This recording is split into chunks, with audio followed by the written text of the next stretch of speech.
간밤 시장에서 있었던 일들 조목조목 살펴보는 클로징벨 시간입니다. 김태수 미국 세무사님 화상으로 연결돼 있습니다. 세무사님 안녕하세요. 네, 안녕하세요. 네, 시장은 파월 연준 의장의 입에 주목을 했습니다. 연준 의장이 매파적인 발언을 하자 시장이 하락세를 보이고 있는데요. 간밤 시장 어떻게 보셨을까요?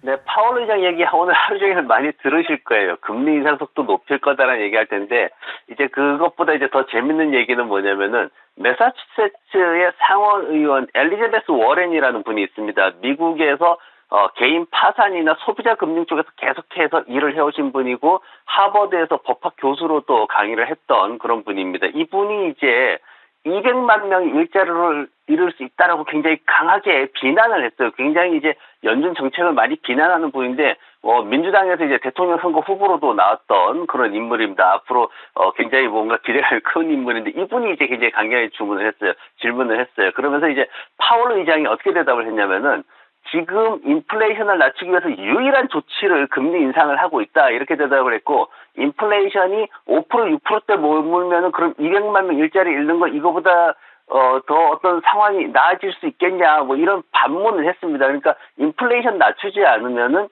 이 상황을 개선시킬 수 있는 방법이 없다. 앞으로 더 큰 안 좋은 상황이 올 수밖에 없다. 이렇게 얘기를 했고, 역사적으로 성급하게 완화 정책을 진행했을 경우에 굉장히 더 큰 부작용이 왔다. 이게 이제 역사적인 사실이거든요. 그러다 보니까 이런 부분들을 굉장히 강력한 어조로 이제 경고를 했습니다. 여기에 대해서 이제 워렌 의원이 반박을 하지 못하는 상황이 이제 진행이 되면서 시장에서 이런 부분들이 더 충격적으로 다가오는 상황이 됐습니다. 그래서 어쨌거나 연준에 의해 따라갈 수밖에 없는 이런 상황들이 진행이 되면서 시장에서 나오는 것들 얘기들이 이제 앞으로 연준의 기준 금리가 더 높아질 수밖에 없겠구나. 그리고 또 하나는 3월 22일, 5월 2일에 있는 FOMC에서 최소 25bp를 두 번 더 올리겠구나. 이렇게 지금 예상이 되면서 주가가 쭉 하락하는 상황인데, 제가 이제 연준의 그 관련된 표를 하나 가져왔어요. 지금 연준에서 어떻게 기대를 하고 있냐, 요걸 이제 가져와 봤는데,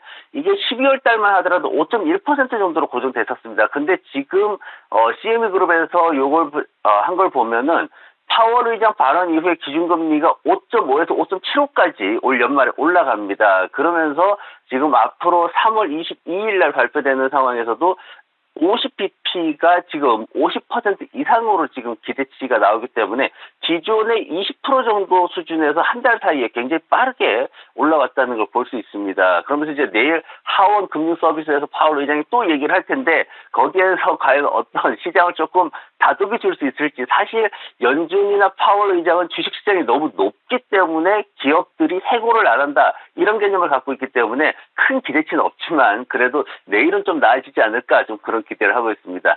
시장에서 이제 파월 의장이 이렇게 강하게 나오다 보니까 달러 인덱스가 1.1%나 이제 급등하는 상황이 생겼고요. 그러면서 금 가격이 떨어졌고, 그리고 국채 수익률도 조금 하락하는 모습 보였습니다. 크루드 오일 같은 경우에는 중국 쪽이 지금 미국하고 대립이 조금 강해지고 있어요. 이 부분이 조금씩 지금 시장에 압박을 하고 있는데, 본격적으로 나오면은 미국 시장이 또 한 번 더 중국하고 다른 또 충격을 또 받을 수도 있습니다. 아무튼 중국 쪽의 수입 데이터가 약세를 보이면서 이제 크루드 오일 선물은 3%대 하락을 보였고, 파월 의장의 어떤 정책에 대한 강경한 입장, 이런 것들이 시장을 굉장히 빠르게 냉각시키는 그런 하루였습니다. 네, 미 연준이 더 높은 금리 인상을 진행할 수 있다는 우려감에 시장이 타격을 받았던 하루였습니다. 그런 종목별 이슈들도 확인해 봐야 될 텐데요. 인텔 소식부터 확인해 볼까요? 네, 사실 이제 인텔 얘기를 하는 이유는 뭐냐면 AMD가 왜 상승했냐를 보는 건데, 다들 하락하는데 AMD가 1%대 상승을 했거든요. 그래서 왜 그래를 봤더니, 인텔에서 지난밤에 이제 그래픽 처리장 GPU를 이제 쭉 계속해서 이제 신제품을 출시를 했습니다. 그러면서 기술이 우리가 아직 죽지 않았다, 이걸 보여줬는데, 근데 로드맵에서 일부 제품들을 이제 미루거나 연기시켜버리거나 아예 빼버리는 이런 상황이 지금 진행이 됐습니다. 그러면서 뱅크 오브 아메리카 쪽에서 나온 얘기가 뭐냐면은, 인텔이 그동안 전세를 역전시키기 위해서 이렇게 고생을 했는데 지금 굉장히 심각한 장애물에 직면한 것으로 보인다. 그러면서 인텔 주식을 매도해라, 이렇게 나왔습니다. 그러면서 이제 인텔이 부진한 만큼 경쟁사인 AMD가 상대적으로 상승하는 이런 현상이 생겼고요.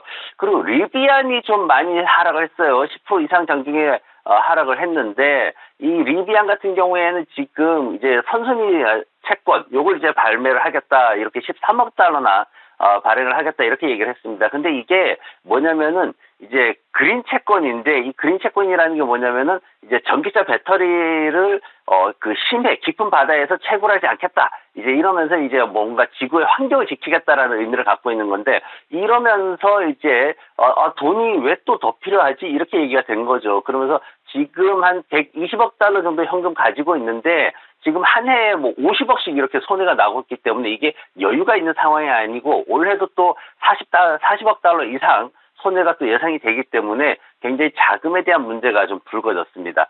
그리고 이제 딕스 스포츠가 결론 이제 실적 발표를 했죠. 딕스 스포츠는 가면은 온갖 스포츠 용품이 다 있습니다. 옷부터 온갖 다양한 용품들이 다 있고 거기에 가면 이제 총도 팔아요. 권총부터 다양한 총까지 파는데 여기에서 이제 그 주가를 굉장히 크게 끌어올리는 일이 생겼는데 뭐냐면은 올해 예상되는 주당 순위 가이던스를 갖다가 기존에 12달러 정도에서 한 1달러 이상 이렇게 높여버리는 이런 상황이 생겼습니다. 그러다 보니까 시장에서 굉장히 매수세가 또 크게 유입되는 그런 모습을 보였고 CBS 헬스 같은 경우에는 좀 하락을 했습니다. 3%대 하락을 했는데 부채에 대한 문제가 좀 생겼어요. 뭐냐면은 12월 말 기준으로 해가지고 707억 달러 부채 있는데 순부채가 393억 달러입니다. 근데 현금 보유량이 133억 달러밖에 안 돼요.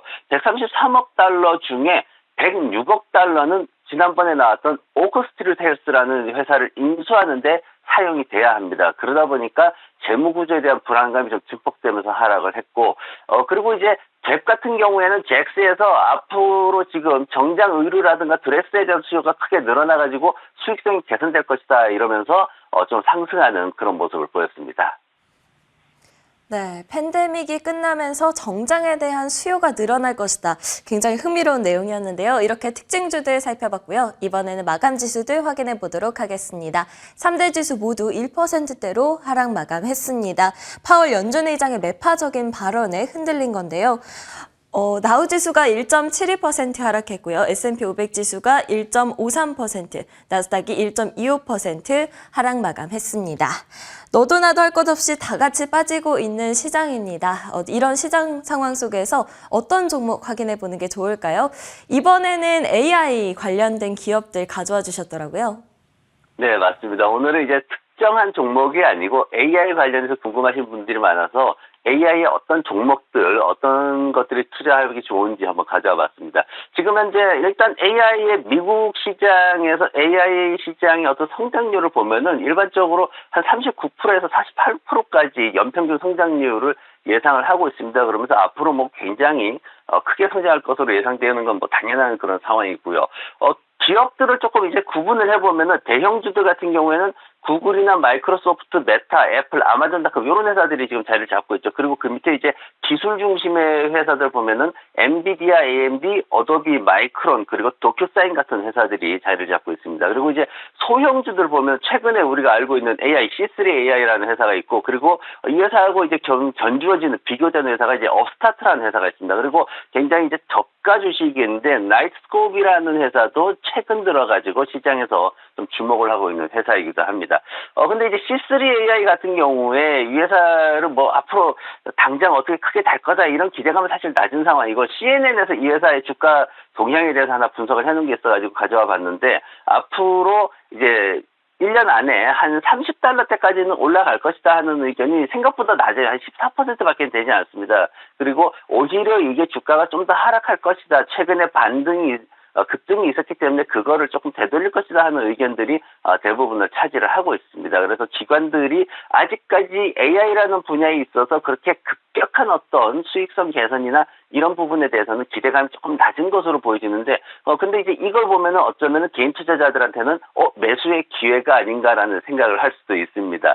그리고 이제 제가 또 하나 소개시켜 드리고 싶은 거는 뭐냐면은 ETF 쪽을 좀 보시라는 말씀을 드리고 싶어요. 왜냐하면은 개별 종목들은 굉장히 등락이 심할 겁니다. 그리고 대형주나 기술주들은 사실 AI 관련해가지고 잠깐의 이슈는 만들지만 뭔가 수익이 크게 늘어나면서 펀더멘탈을 개선시킬 수 있는 상황은 아직은 아니고 시간이 좀 필요한 상황이기 때문에 당장 투자하기는 어렵습니다. 하지만 ETF 같은 경우에는 꾸준히 장기적으로 투자가 가능한 그런 상황이기 때문에 대표적으로 지금 시장에서 나와 있는 그 ETF를 제가 몇 개를 가져왔습니다. 그래서 이제 아크, 이제 다들 아시죠? 우드가 운영하고 있는 아크 이 ETF가 있습니다. 이 여러 가지 ETF 중에서 그 중에 하나가 이제 인공지능, 로봇, 이런 쪽에 거의 이제 지금 미국 기업들이 한 90% 정도 차지하고 있는 그런 회사고요. 그리고 IRBO라는 회사가 있습니다. 이 IRBO라는 코드로 쓰는 회사 같은 경우에는 지금 118개 정도 이제 회사를 가지고 있는데, 그때 지금 미국 기업이 한 절반 정도, 그리고 중국이나 일본 쪽 기업도 좀 가지고 있는 그런 회사입니다. 그리고 로보라는 코드로 쓰는 ETF도 있는데, 이 로보 같은 경우에는 80개 정도 주식을 구성을 하고 있어요. 그러면서 굉장히 또 최근에 이제 좀 주가도 좀 많이 올라가는 그런 모습도 보일 수가 있었고, 그리고 이제 보츠라는 BOTG라는 코드를 쓰는 회사가 있습니다. 지금 43개 정도 이렇게 글로벌 주식을 보유를 하고 있는 그런 상황인데, 로봇공학이나 요 AI 쪽에 특화되어 있는 회사들을 이제 일본, 스위스, 미국 이런 쪽으로 좀 많이 가지고 있는 회사입니다. 그래서 이 회사들의 어떤 주가 동향을 보면은 지금 이제 아크 같은 경우에는 사실 그 우드에 대한 어떤 개인적인 신뢰도가 많이 떨어지면서 주가가 좀 약세를 보이고 있는 그런 상황이지만은, 다른 회사들은 좀 탄력성을 가지고 올라가고 있고, 그리고 앞으로 어떤 장기 투자, 지금 당장은 뭔가 없다라고 말씀을 드렸기 때문에 앞으로 장기 투자를 하는 데 있어가지고 뭔가 좀 길목을 지키고 있는 투자를 생각을 하신다면은 굉장히 좋은 선택이 되지 않을까, 그런 의미에서 인공지능 관련된 여러 가지 종목들 가져와 봤습니다. 네, 주목해볼 만한 종목들로 AI 관련주들 가져와 주셨는데요. AI 관련주들, 이 종목들뿐만 아니라 종목들을 고르기가 어렵다면 ETF들도 있으니까 확인해 주시기 바랍니다. 지금까지 김태수 미국 세무사님과 함께했습니다. 오늘도 좋은 말씀 감사합니다. 네, 감사합니다.